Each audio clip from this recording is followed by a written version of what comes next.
Segundo livro de Reis, capítulo 20.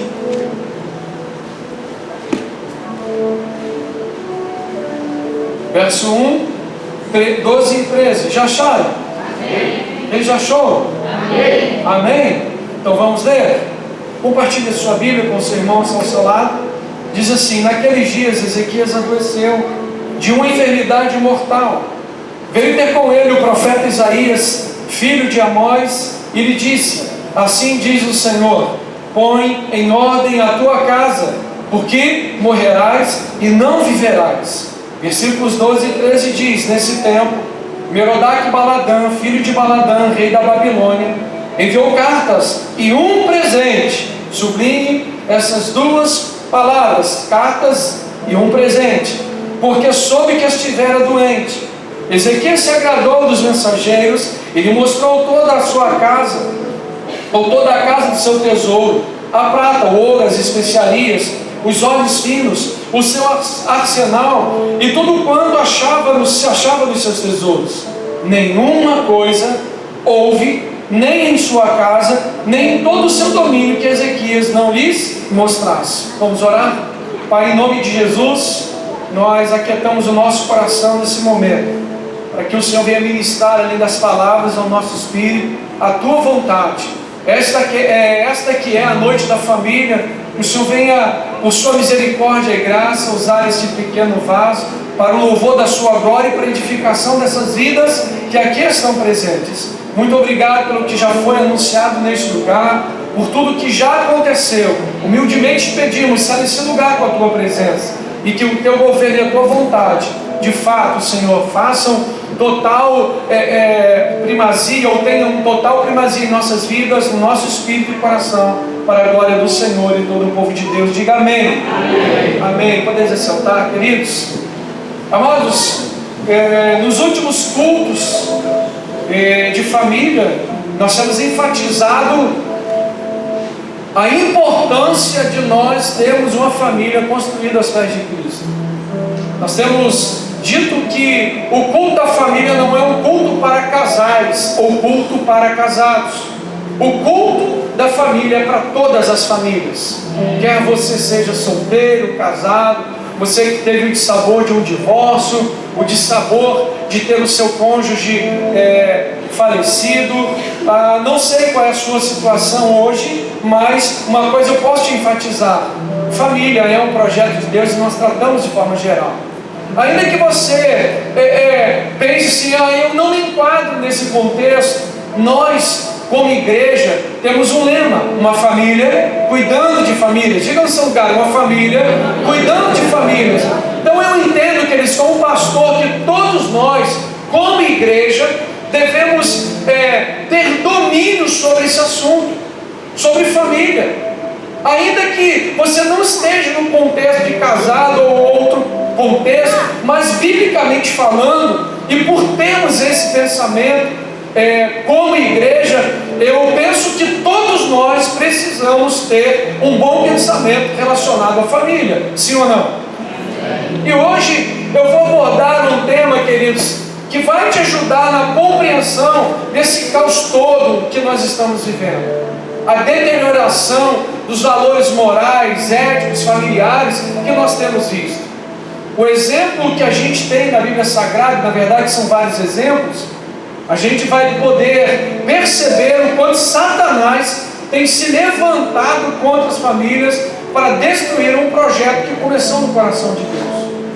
O problema é que muitos, por ignorarem as artimanhas do maligno, às vezes até por não conhecer as artimanhas do mal, se deixam levar e postergam situações da sua vida ao ponto de viverem mal, de viverem longe do propósito de Deus, vivem sem qualidade, ao passo que poderiam viver com qualidade.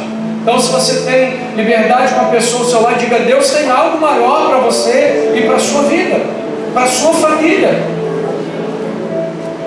Eles não têm entendido que o pecado, nós temos falado sobre isso deste altar, nos momentos de ensino também, não somente nas mensagens, que o pecado tem causado males que para muitas famílias são irreparáveis. O pecado tem causado para muitas famílias males que são irreparáveis em muitos casos. A falta do compromisso com os princípios divinos tem levado o homem cada vez mais para longe de Deus. Nós vamos ver em todas as Sagradas Escrituras, ou em todas as Sagradas Escrituras, o quanto Deus desejava que os homens assumissem o sacerdócio da sua casa. A gente está vivendo numa sociedade muito hipócrita, aonde os valores morais e familiares são permeados, e a gente olha e acha isso muito legalzinho. Quer um exemplo? As novelas que passam nas nossas TVs. Um namorado para a mãe e para a filha.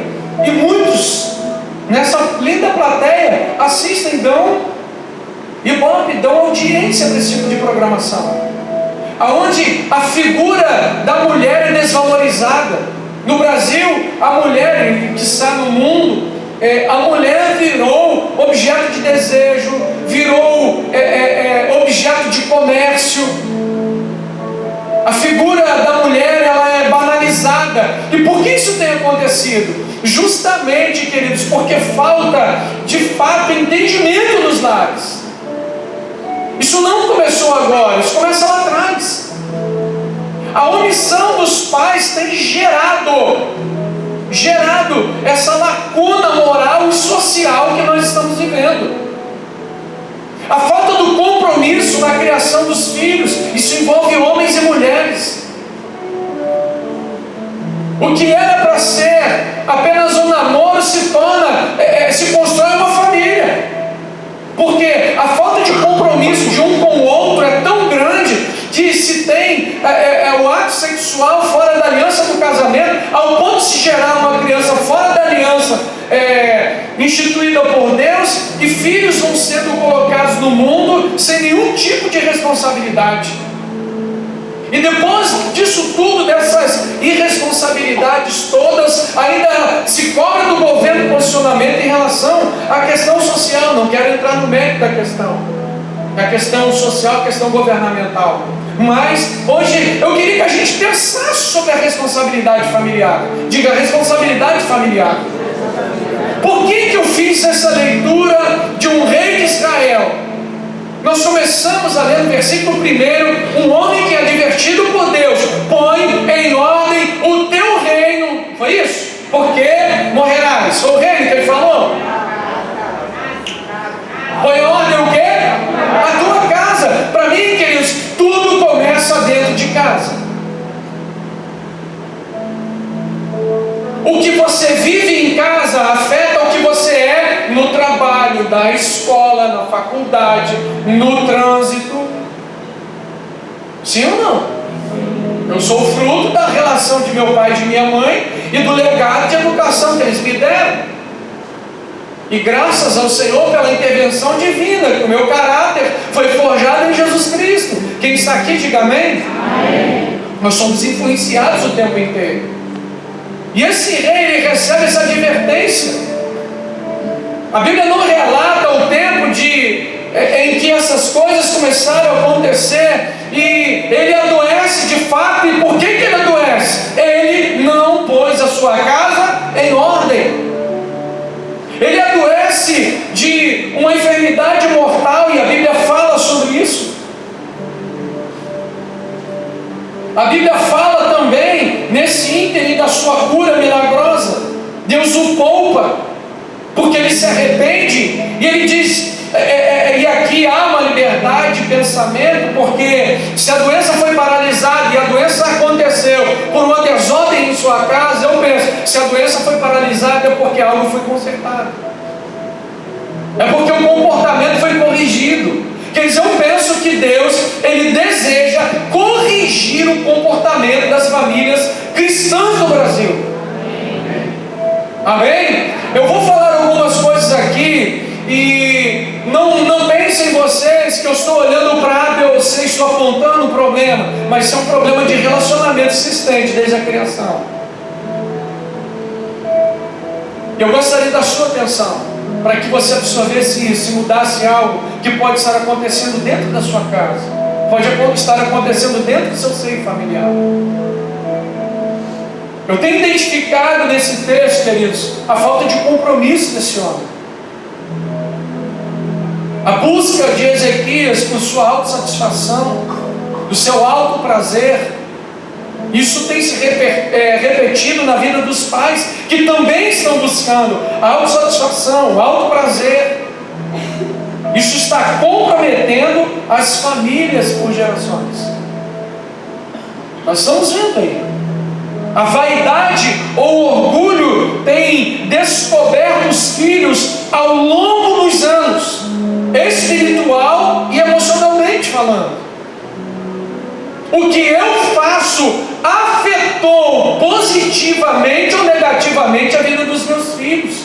Graças a Deus eu louvo ao Senhor pelo tempo que Ele me concedeu para refazer esses caminhos com os meus filhos. Caso contrário, queridos, eu estaria no mundo de horror, no mundo das drogas, no mundo da prostituição.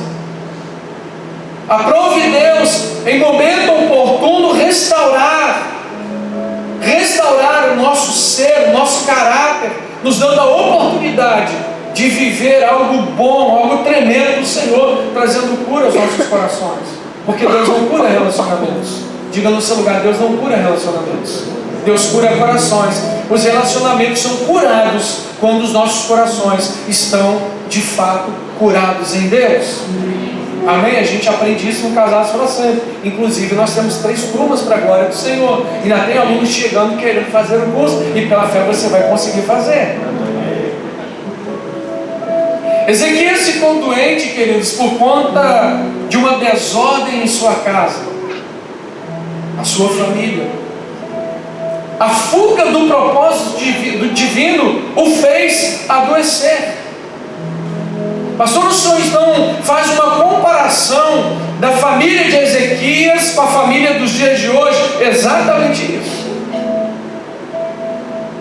Quantas pessoas você conhece que estão em fuga em relação ao seu compromisso com o propósito divino para a sua casa, para a sua família? Fugir nunca será a solução, queridos. Diga no seu lugar: fugir nunca será a solução. A melhor solução é como nós falamos hoje pela manhã, é justamente nessa relação que precisamos nutrir com a palavra de Deus. Cristo precisa ser o centro das famílias, na cabeça dos pais já de agora, dos futuros papais, daqueles que falarão sobre família lá na frente, mesmo que você hoje esteja na condição de solteiro, na condição de viúva ou de alguém que vive só. Você vai ter em Deus a oportunidade de falar desse amor para alguém em relação à família, porque, queridos, a evangelização precisa começar com um conceito de família adequado, correto, segundo os parâmetros de Deus. O que a gente tem visto? Homens que carregam a Bíblia. Então falaremos abertamente sobre isso para que a gente entenda quantas coisas têm acontecido na sociedade brasileira, mas dentro das famílias cristãs também. E grande é a nossa responsabilidade. Nunca se falou tanto de liberdade de expressão.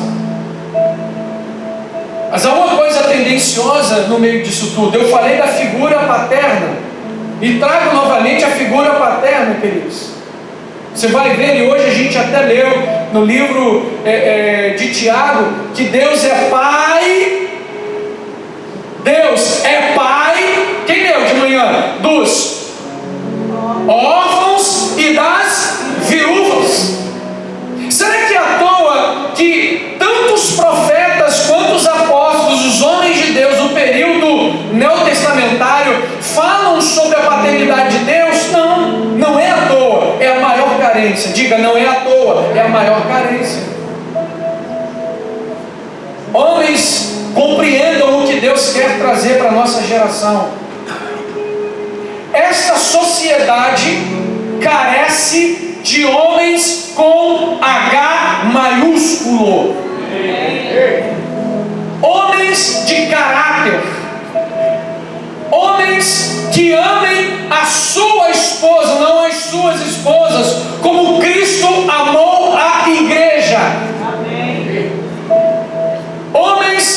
sejam pais de verdade, não pais nominalmente, porque pôs um filho ou uma filha no mundo. Nós precisamos resgatar esses valores paternos, porque estamos terceirizando uma responsabilidade celestial. Estamos deixando por conta da televisão e da internet uma responsabilidade que é nossa. Cadê os pais desses órfãos e dessas viúvas? Que eu e você, homem desta casa, desta igreja, da família Novo Viver, sejamos pais de verdade para a nossa geração. Amém. Que geremos filhos espirituais e os nossos filhos biológicos vivam numa esfera de paternidade celestial, de acordo com o conceito bíblico, de acordo com o princípio divino. Porque se tem levantado no Brasil o movimento feminista? Será que essas mulheres estão em busca apenas de seu espaço como pessoas na sociedade? Será que as feministas, elas querem de fato se desnudar para a sociedade e dizer, olha, nós temos uma voz? Será que o problema das mulheres à volta do mundo é simplesmente a desigualdade salarial? Queridos, na verdade essas mulheres não estão em busca de salário igual aos dos homens. Na verdade, elas estão buscando paternidade que elas não tiveram dentro de suas casas. Querendo elas ou não, querendo você ou não, ou gostando ou não, essa é uma verdade. A figura paterna é importantíssima para a nossa formação. Basta você parar e observar uma criança que é criada por seus pais, o homem e a mulher, uma criança que é amada e uma outra criança, ou vive com a mãe, ou vive com o pai, ou 15 dias na casa de um, ou 15 na casa do outro. Crianças estão sendo geradas sem responsabilidades. E aí, queridos, nós estamos vendo aí o movimento A, B ou C, e sucessivamente se levantando, gritando, cadê os pais da nossa nação? E por conta dessa trama do inferno toda contra a família, nós temos visto o comportamento dos homens e das mulheres. Quais têm sido os principais erros dos pais, homens e mulheres? Para mim, queridos, a minha visão: número 1, não ter Cristo como centro de suas vidas. É o primeiro erro. Nós estamos abrindo mão do que é básico, do que é central. Nós estamos abrindo mão do fundamento, mas queremos estabilidade. Nós estamos vivendo numa sociedade que abre mão dos fundamentos, mas querem estabilidade de quem tem. Se este prédio não tivesse colunas, se não tivesse vigas, se não tivesse alicerces que você não vê, não ficaria de pé. Como eu posso desejar estabilidade daquilo que eu não construí? Porque nós estamos vivendo esse caos todo, porque as famílias estão sendo construídas sem alicerces, sem colunas e sem vigas, sobre conceitos, sobre algo que tem sido geracionalmente falado e ventilado. Nós estamos vendo esse comportamento das famílias, e assim surgem famílias e mais famílias. Fala-se muito de coisas pertinentes ao sexo, a banalização do sexo, fala muito da moralidade, e a gente vê um falso moralismo dentro das igrejas. Amém? Quem está aqui? Eu quero só que você pense, porque aí está o grande caos da família brasileira.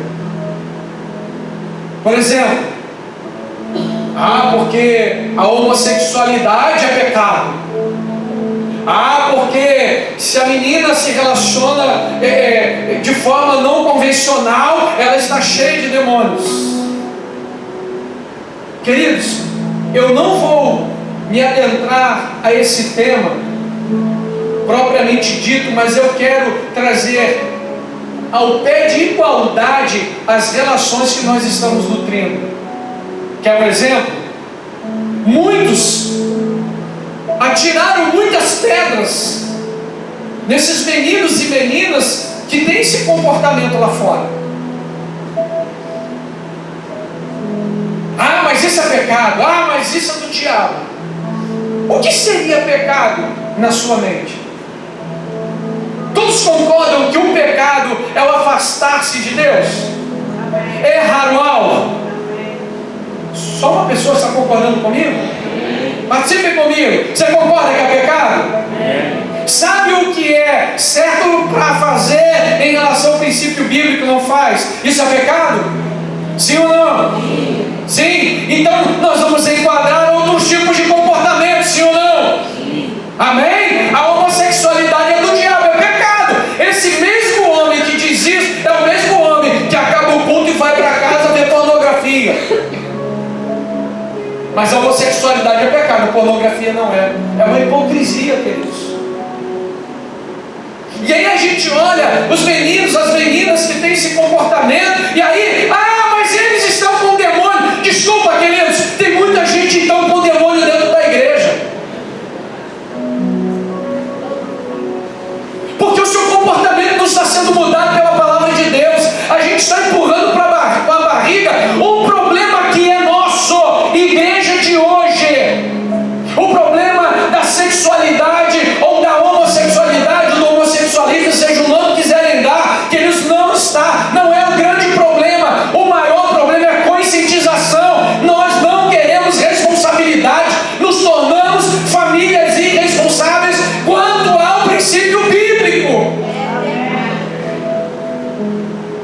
Porque eu passei ali, eu vi um fuzil. Eu passei ali e vi homens com pistola, com não sei o quê. Diz até quando a gente vai ficar olhando para isso e achar que o problema está lá, ou no governador que fica fazendo,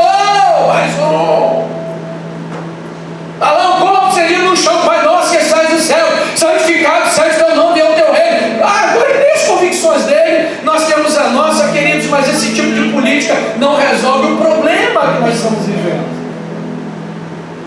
Eu não sou a favor do extremo da omissão e nem sou a favor do extremo da execução.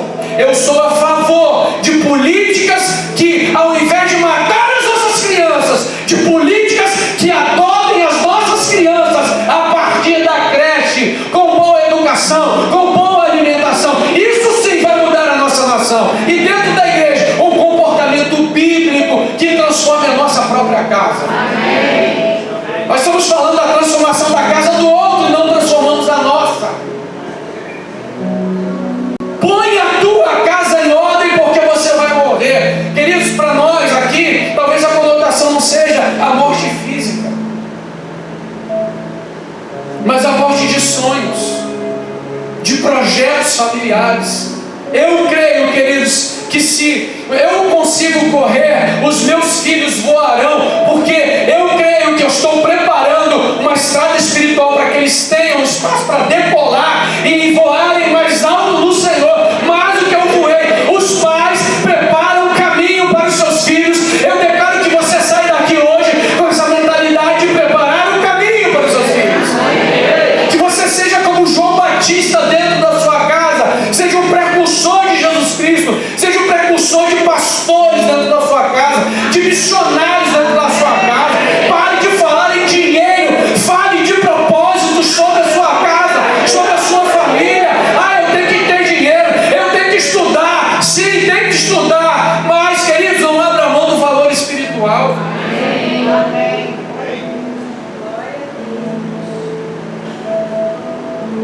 Eu ficarei muito feliz, queridos, que antes da minha partida ver lares transformados pelo poder da palavra de Deus, ter famílias que se tornem relevantes para essa sociedade. Decida hoje, pare de empurrar para amanhã. O dia da transformação é agora, o momento é agora.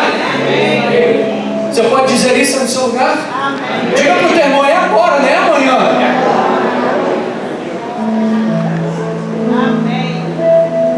se Cristo não é o centro, se Cristo não é a base, quem é a base da família? Quem é a base? E erros são cometidos, queridos, por essa sociedade, e que eu não estou excluído dessa sociedade. Eu não estou aqui me pondo acima do bem e do mal. Eu não tenho essa síndrome de que eu não passei por isso, eu não passo por isso. Eu tenho enfrentamentos todos os dias. Sou humano como você é. Mas uma coisa eu tenho em meu coração: se existe algo que eu preciso mudar, que eu preciso passar pelo processo de transformação, eu quero isso para a minha vida. Eu quero construir um legado espiritual na vida dos meus familiares. A fuga do propósito fez Ezequias adoecer. Deus não era a sua base. Segundo erro que os pais cometem, a irresponsabilidade. Irresponsabilidade. Conhece algum pai irresponsável? E essa irresponsabilidade, queridos, não é aquela que o pai deixou o filho no sol o tempo inteiro. O pai deixou a criança trancada dentro do carro. Isso mata a criança. Isso é grave, é claro. Mas eu estou me referindo na questão da irresponsabilidade espiritual e emocional com seus filhos. Os pais precisam ter essa responsabilidade, tanto espiritual como emocional de seus filhos. É você, pai, é você, mãe, que constrói isso, principalmente na primeira infância. Eu estava pensando nisso à tarde, e eu digo para vocês, eu fiquei até às 4:30 da tarde pensando: Deus, o que o Senhor quer? Eu tinha 2 palavras para ministrar. E minha esposa: você não vai se arrumar? Eu falei: não, eu estou aqui escrevendo aqui, Deus está trazendo isso na minha mente. Eu tinha o desejo de ouvir Deus que estava ministrando sobre a sua vida. A irresponsabilidade, tanto espiritual quanto emocional, vai trazer um agravo muito grande para o comportamento das nossas crianças, que serão adultas amanhã. Nós estamos vendo, queridos, uma sociedade muito infantilizada. Sim ou não? Sim ou não? Tenho medo de falar, mas é verdade. Você vai perceber a idade de maturação, ou da maturidade, o alcance da maturidade de uma menina e de um menino. Não é uma coisa assim, totalmente distante. Quem amadurece primeiro? Eu gostaria de ouvir os homens falando. Quem amadurece primeiro? Sejam sinceros. Todos os homens presentes concordam? Levante a mão agora, por favor. Agora eu quero, por favor, quem concorda que as meninas estão amadurecendo mais rapidamente? Queridos, sabe por que isso está acontecendo? Justamente que a figura paterna está desaparecendo das famílias. A falta do investimento paterno tem causado um investimento materno maior. Quem dá o start do processo de amadurecimento na vida de um menino não é a mãe, é o pai. Amém, papais? São vocês. E pastor, então o chumbo grosso é só sobre os homens? Eu também sou pai. Em algum momento também eu falei. E eu falo como alguém que tem reparado os seus erros desde a criação dos meus filhos. Eles são testemunhas daquilo que nós vivemos, de todos os processos dolorosos, mas também dos processos de cura até chegarmos aonde estamos chegando. E vocês verão aonde nós chegaremos como igreja com esse comportamento. Amém, queridos? Amém, queridos? Nós não somos uma família perfeita. Eu não estou aqui passando isso para vocês, mas de uma família que ama o Senhor e busca Deus como princípio, que busca o Senhor com responsabilidade.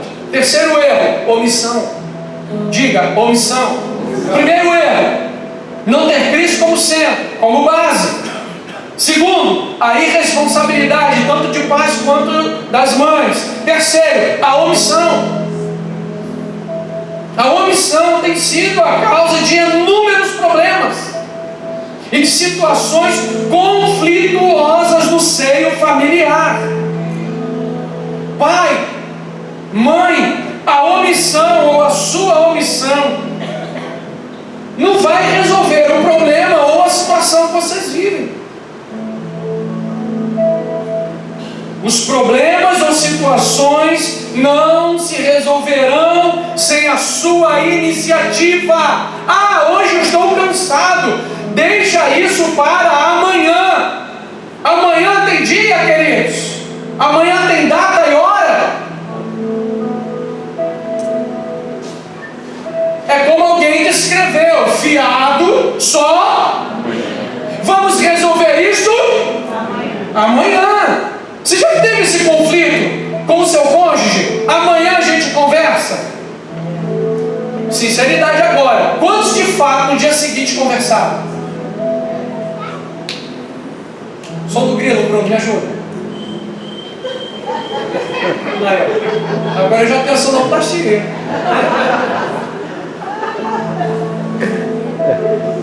Poucos são os que dizem: amanhã a gente resolve, de fato resolve.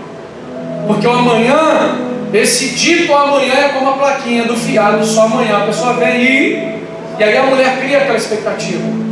E mulher quer resolver na hora. Por que os homens não querem resolver na hora? Não fiquem zangados comigo, porque eu já tive nesse estágio também. E às vezes eu luto contra isso também. Eu não estou totalmente liberto. Eu estou em processo. O espírito da omissão paira. Ai, sai daqui, capeta. Sai daqui, você é como um capeta. Porque não vai me ajudar a resolver o problema. E eu fico empurrando.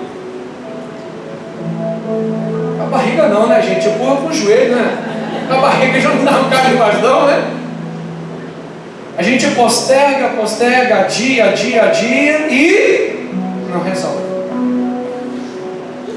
Quarto problema: o orgulho. Não olhe para o lado agora, por favor. O orgulho dos pais atrapalham nesse processo de criação de filhos, a construção da família, do ser de fato uma família segundo o coração de Deus. Conhece alguém orgulhoso? Amém? O orgulhoso é igual quem tem bafo. Só o outro que sente, só o outro que sabe.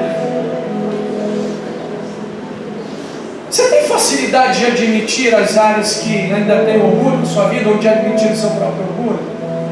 Dificilmente. O não se submeter, o não pedir ajuda, o dizer: ah, tudo se resolverá, ou isso nunca acontecerá comigo ou com minha família. Isso é orgulho. Para minha surpresa, queridos, depois de um tempo, nas escolas que nós fizemos um investimento na nossa família, nessa área de aconselhamento e destravamento emocional. E aí tem um período que é mais doloroso. O período mais doloroso não é o frio de Almirante Tamandaré. O período mais doloroso é a volta das escolas, que é o momento de refazer caminho. A Mara fez a FMA e ela sabe bem do que eu estou falando. O refazer caminho é o momento mais doloroso, onde você tem que reconhecer as suas áreas de feridas, tanto as que te fizeram e as que você fez. Você tem que refazer caminho em relação a isso. E eu achava que eu era o super pai. Eu fui um péssimo pai para o Tiago, mas para a Gabriela eu fui um excelente pai. Só que o que foi construído na cabeça dela não foi o que eu dei a ela diretamente, mas o que ela via em relação à minha educação com o Tiago e o rigor que eu tratava com o Tiago. E ela pensava: a próxima sou eu. Quando ela voltou da EFOL, queridos, eu todo bobo, minha filha vai elogiar o papai, sou o melhor do mundo. Só que não, ponto. Pai, eu queria te falar um negócio. Eu falo: filho, ajeitei o colarinho. Ô filho, fala: ah, eu sou o melhor pai. Pai, é que em alguns momentos. Aí eu, aí já, papai é ser humano, né, filho? Aí porque isso assim. Aí quando ela deu o primeiro tiro, queridos, e o fluxo estava livre, aí veio só rajada. Aí eu, Deus, o que é isso? Aí eu falei, papai, aí eu já não conseguia mais falar, eu chorava, e ela via o meu pranto, a minha decepção, não com ela, mas o que eu causei nela. O problema, queridos, é que a gente acha que o que a pessoa está falando é um exagero. Só que o desabafo de uma pessoa, principalmente de um filho ou de uma filha, não é o exagero, é o acúmulo de anos, sem ter liberdade de falar dentro de casa seus próprios sentimentos. Você é a filha exemplar, a tua família é exemplar. Era tudo que ela não queria ouvir, porque não era exemplar na visão dela, mas a visão externa era. Nem sempre a visão externa é a visão interna de quem passa pela situação. Por isso, homens, eu estou falando desses pontos. Por isso, mulheres, eu estou falando desse ponto. Você é casado, solteiro, ou seja, qual for a sua situação sentimental, é para você essa palavra. É para que você tenha como explicar a causa desse caos que nós estamos vivendo. Por que eu escolhi esse trecho? Vamos ao versículo 15 agora. Versículo 15, no capítulo 20 do mesmo livro que acabamos de ler. Diz assim: perguntou ele quem? Profeta Isaías. Que viram em teu reino? O que viram no seu quintal, nos seus tesouros? Foi isso que ele perguntou? Qual era o problema principal de Ezequias? Era o reino? Era o reino? Estava pobre, estava sendo atacado. Ataque sim, porque a casa estava em desordem, Senaqueribe estava como um abutre em volta aí do cadáver. Mas qual era o principal problema? Era o quê? A casa. O que o profeta pergunta para ele? Que viram? Ele não perguntou, o que viram no teu reino? O que viram aí nos teus palácios? Não, o que viram em tua casa. A preocupação do profeta, queridos, era em trazer de fato o que Deus pensava a respeito de Ezequias. O meu desejo é trazer hoje para você o que Deus pensa em relação não ao seu trabalho, não ao curso que você está fazendo, a forma como você dirige, mas em como está a sua casa. Eu queria, após a mensagem, passar um dever de casa para todos aqueles que são pais. Quem assume aí esse desafio comigo? Por favor. Quem está disposto? A pedir para sair, 01? Tá bom, você não é pai, mas você é mãe. Você é mãe. Tá bem, você não tem filho, seu cônjuge. Estou abrindo o leque. Não tem filho ainda, o cônjuge. Quem está disposto? Os solteiros, falar com o papai, com a mamãe. Gente, já estou quase 35 minutos falando. Eu queria lançar um desafio para você. Nós precisamos mudar o que nós estamos vivendo. Ouvir essa palavra, ficar chateado com o pastor, não fazer nada, não adianta. Então fica chateado comigo, mas faz alguma coisa. Ih, já está cheio de gente chateada comigo. Brincadeira, eu sei que você aceitou o desafio. Amém? Amém. Ainda que o teu cônjuge não aceite o desafio, ore com ele para que ele aceite esse desafio. E qual seria o desafio? Pergunte: como você me vê como homem? Como você me vê como mulher? Isso para marido e mulher. Como homem de Deus, como uma mulher de Deus. Aos solteiros: como você me vê como filho? Como está a minha espiritualidade? Um dia eu pedi isso para um casal fazer, ele só diga 5 coisas. Gente, a mulher pegou aquele rolo, parecia uma bobina de mercado, depois que bate aquelas notas, que cai assim e sai enrolando. E mano, eram só 5 coisas. E deu uma brigalhada danada, hein, irmão? Jesus amado. Quase chamei o Bob para resolver. Não tenha medo, desde que você esteja em oração. Ore antes. Nós precisamos começar a mudar o nosso comportamento dentro de casa. Amém. Como está a tua casa? O que viram na tua casa? Ah, pastor, sentado na minha casa, vi um sofazinho. Comprei na Casas Bahias, paguei 10 vezes, tem uma TVzinha lá, tem lá um home lá em casa, tem um negocinho. É o que vou ver na minha casa, ei! Não é disso que eu estou falando. Como o seu cônjuge, não é cônjuge, tá, gente? É cônjuge. Tem que respirar para falar. Cônjuge. Ok? Então, como está o seu cônjuge? Como está o seu filho? Como está o seu pai? Façam essa reflexão. Perguntem e orem. Deus, se não tiver lá 100%, orem. Jesus nos ajuda a chegar nesse padrão. Quem está disposto? Amém. Você vai ter uma surpresa. Amém. Se você era como eu, que achava eu sou o paizão, eu sou o cara, aí eu vou repetir, só que não. Outro bom. Você vai ter uma surpresa. Pastor, mas eu já sei que os meus filhos pensam, os meus filhos me maltratam, os meus filhos não me obedecem, os meus filhos não me querem, os meus filhos não me amam. Ei! Já ouvi essa cantiga antes, essa cantoria. Se os seus filhos não te obedecem, se os teus filhos não te amam, se os seus filhos não te querem por perto, o erro é do seu filho? Ah, então é da minha esposa, a mulher que tu me deste. Para, eu também pensei que era o problema deles. Se os teus filhos não te amam, se os teus filhos não te obedecem, se os teus filhos não te querem, o problema não está neles. Em alguns casos, queridos, eu não quero generalizar, não posso ser injusto. Pode ser que seja incompreensão, ingratidão, a sociedade vive assim. Mas a maioria dos casos, vamos por aí, 99,99%, é justamente no nosso comportamento dentro de casa. Pensamos que somos bons, mas não somos 100% aos olhos dos nossos filhos. Pergunte se o seu filho está gostando do que você está fazendo.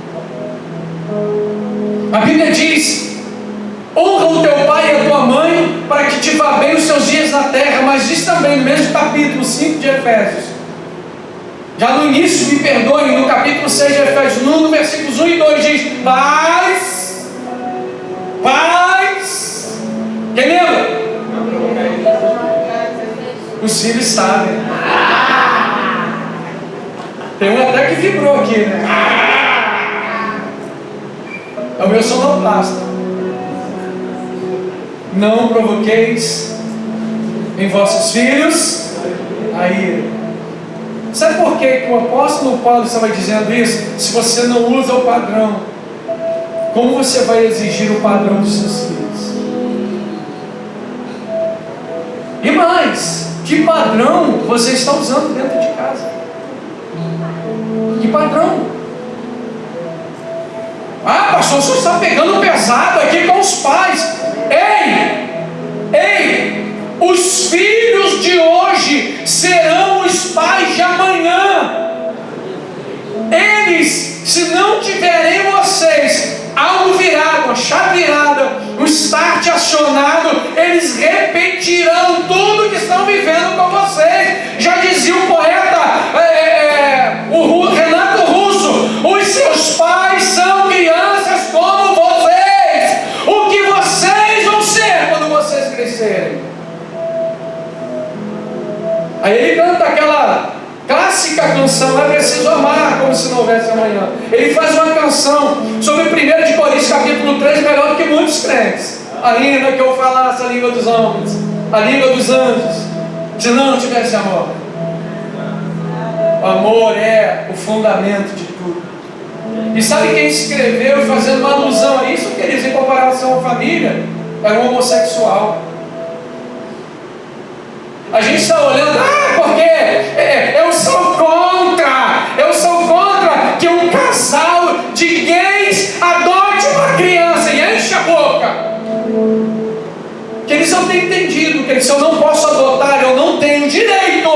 abrir a minha boca para dizer que sou contra algo que eu não estou fazendo. Sabe por quê? Você não sabe a dor, ou talvez a maioria não saiba a dor do que é ser criado num orfanato, ter os seus pais falecidos por algum motivo, doença, ou até os pais que abandonam, e você não sabe essa dor. O problema é que a gente quer fazer um julgamento de uma causa que a gente não adota. Não ponha palavras na minha boca, eu não estou aqui defendendo comportamento A, B ou C. Eu estou trazendo um pensamento bíblico para esta casa, pois nós somos formadores de opiniões, queridos, e precisamos ter um pensamento coerente com a palavra. Eu não posso reclamar daquilo que eu não faço. Tem um pastor que a gente segue, e ele disse, conversando com homossexuais, ele disse: olha, vocês falam que nós não podemos adotar, vamos fazer o seguinte, nós gays vamos adotar todas as crianças que vocês não adotaram. Quantas crianças você conhece que foram adotadas por lares cristãos? Aí vai um boçal para a televisão dizer, um cara líder de uma imensa igreja, dizendo que é a favor do aborto, que é melhor ter uma criança morta no ventre do que ser morta por uma bala perdida ou por ter... Então vamos pular isso, querido, isso dá tristeza no coração. A gente quer legislar onde a gente não permite a lei legislar dentro, internamente. Os cultos das igrejas se tornaram formadores de um olhar crítico, religioso, farisaico, como nos tempos de Jesus. Jesus não podia curar no sábado, porque a lei dizia, não pode curar no sábado, mas a pessoa estava oprimida no sábado. A gente está vivendo um farisaísmo nos nossos dias, onde a gente fala, não pode, não pode, não pode. Ei, então me ensina o que pode, me ensina como fazer, mas eu também não sei como fazer. Então, como você diz que não é para fazer, sobre o que você não sabe como se faz. Quem ainda está aqui, diga amém. Amém. Quem vai me levantar para me levar para jantar hoje? Amém. Ai, que bom, gente. Eu estou falando a verdade, queridos, que muitos altares não têm coragem de falar. A gente precisa falar para quebrar essa religiosidade dentro das igrejas, essa seletividade que há dentro das igrejas. Na minha igreja só cultua os santinhos, só entra os santinhos, queridos. Aqui estão todos nós, estamos todos nós como filhos de Deus. Já disse o pastor Ariovaldo Ramos ou foi Zé, eu já não me lembro mais. Ele disse que quem está debaixo da cruz não escolhe seus irmãos. Não, porque ele não é meu irmão. Ei, então você não tem Deus como pai. A cruz sem a horizontal é apenas um poste, disse um pregador. A cruz, ela é formada pela vertical, seu relacionamento com Deus, e na horizontal, relacionamento com o seu irmão. Se você não tem relação com o seu irmão, porque ele quebra a munheca ou não, ou porque isso ou aquilo, o problema é dele. Você está apenas preso num poste, não numa cruz. O nosso Salvador não morreu num poste, ele morreu numa cruz. Ele tinha comunhão com o Pai, mas comunhão com todas as ovelhas perdidas da casa de Israel. Ele comia com as prostitutas, ele comia com os ladrões de impostos, que roubavam os publicanos da sua época, hoje seriam os fiscais da fazenda, e ele estava no meio daquela gente. A gente fica selecionando quem vai entrar no céu. Para com isso. Deus não nos constituiu juiz de ninguém. Amém ou não amém, queridos? Amém. Para quem você tem aberto a porta da sua casa?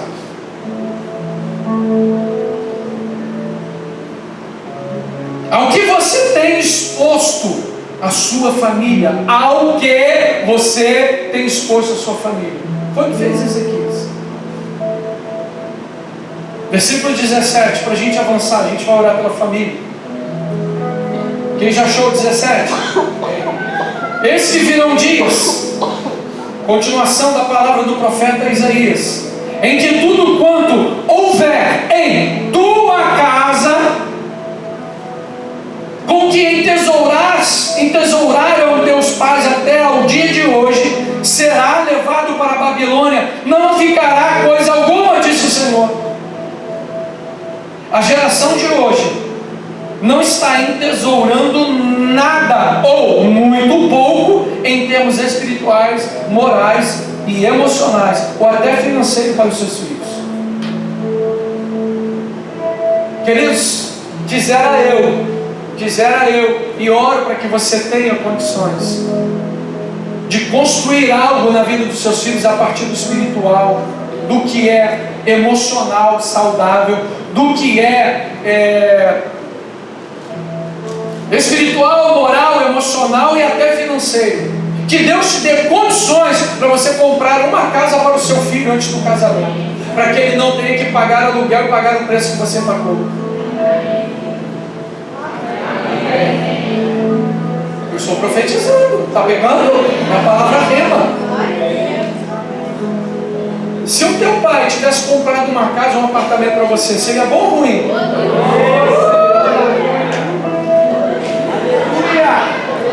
Sim ou não? Por que você não pede a Deus recursos para fazer isso pelo seu filho?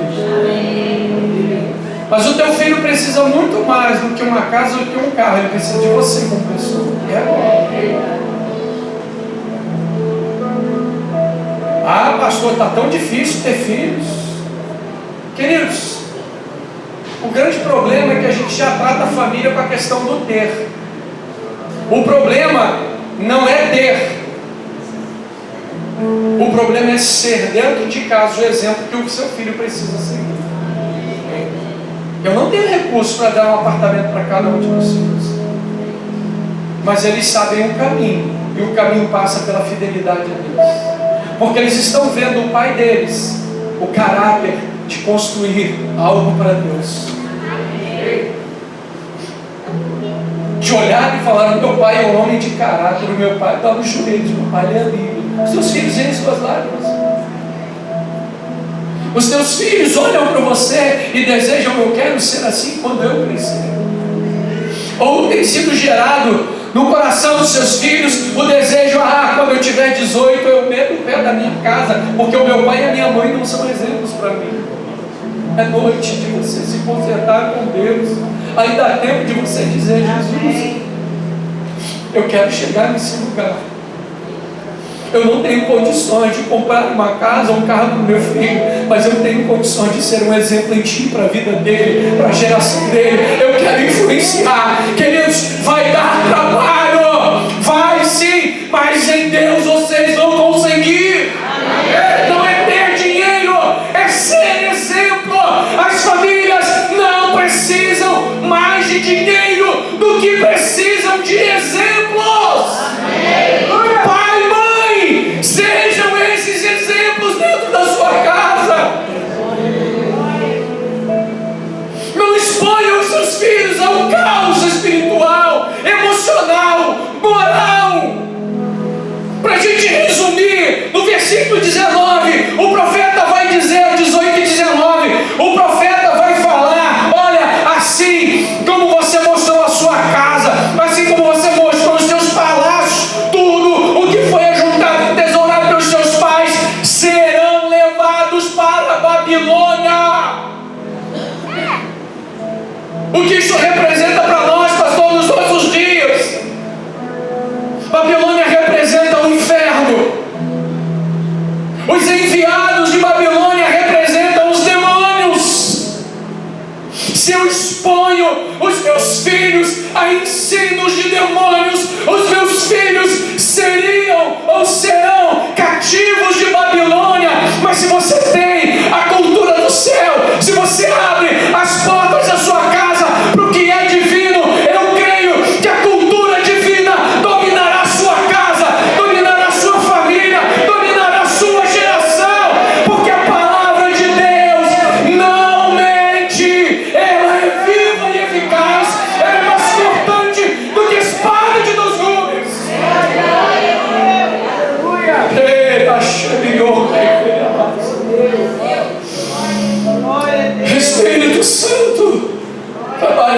desses pais. Mas ele diz algo, queridos, o Espírito Santo ministrou o meu coração: os teus filhos serão eunucos do rei. Isso me chamou a atenção. Como está essa sociedade, queridos? O que seria, ou o que é ser um eunuco, na verdade? O eunuco, na época dos reis, eram os homens que eram castrados, com finalidade de servir ao palácio, principalmente as rainhas e as mulheres do rei, sem terem contato sexual com essas mulheres. E aí Deus ministrou algo ao meu coração nesse tempo, porque nós estamos vivendo, queridos, um tempo de escravidão babilônica, ou seja, um momento de escravidão espiritual, aonde os nossos meninos se tornaram eunucos de uma geração hipócrita. As nossas crianças que foram entregues à idolatria, à orfandade, hoje elas não geram filhos através da família tradicional. Elas estão fugindo do que é tradicional, porque o que é tradicional é imoral. Perdeu forças, porque a igreja tem perdido forças nessa área. Mas eu oro a Deus para que o Senhor levante uma geração de apaixonados que não permitirá mais o castramento das nossas crianças, queridos. Os teus filhos, pela fé, não serão levados cativos para a Babilônia. Babilônia não é o teu lugar. Eles não serão eunucos das trevas. Eles servirão ao Deus vivo, ao Deus poderoso, ao Deus da família, ao Deus da nossa geração. Aplauda o Senhor.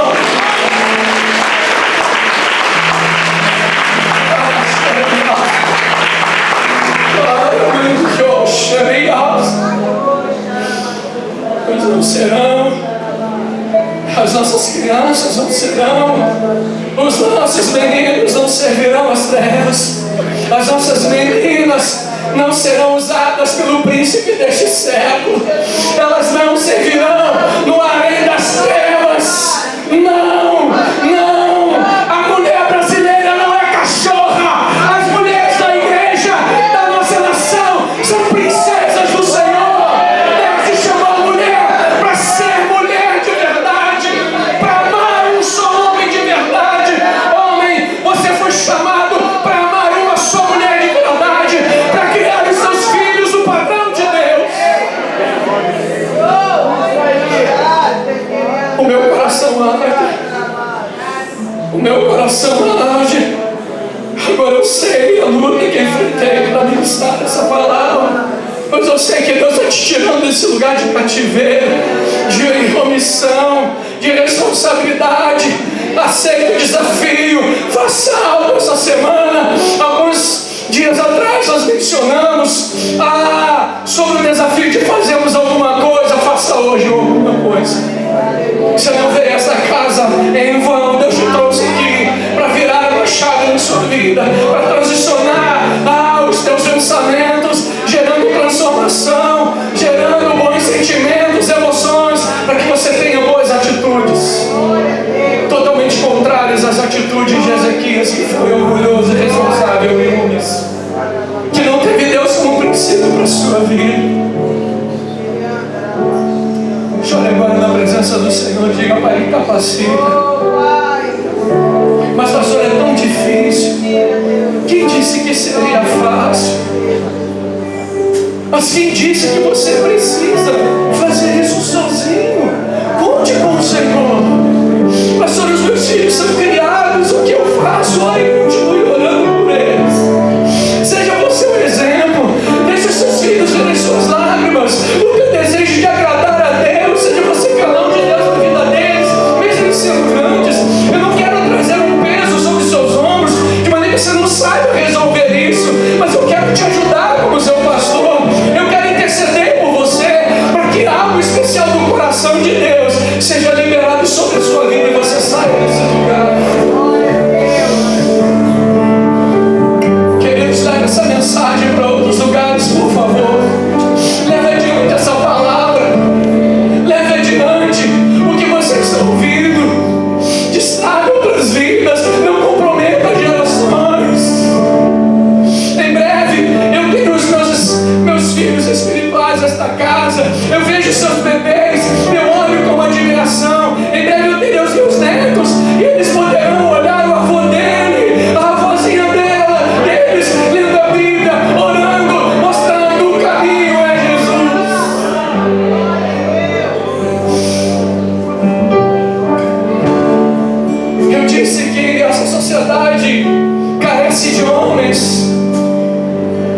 termino dizendo: essa sociedade carece de homens e de mulheres com L maiúsculo, que honrarão os seus maridos que ainda não estão vivendo isso.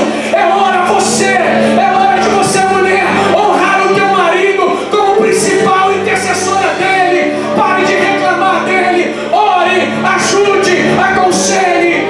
Não destrua a sua casa, que a mulher sabe onde fica a sua casa. A tola derruba com as suas próprias mãos. Filhos, se os seus pais estão longe desse exemplo que nós acabamos de trazer da Bíblia Sagrada, orem pelos seus pais. Ajude a construir essa família nos padrões bíblicos. O pastor está tão distante, não está. Essa família está em você. Você pode construir a partir do seu posicionamento. Porque os seus filhos não estão com vocês.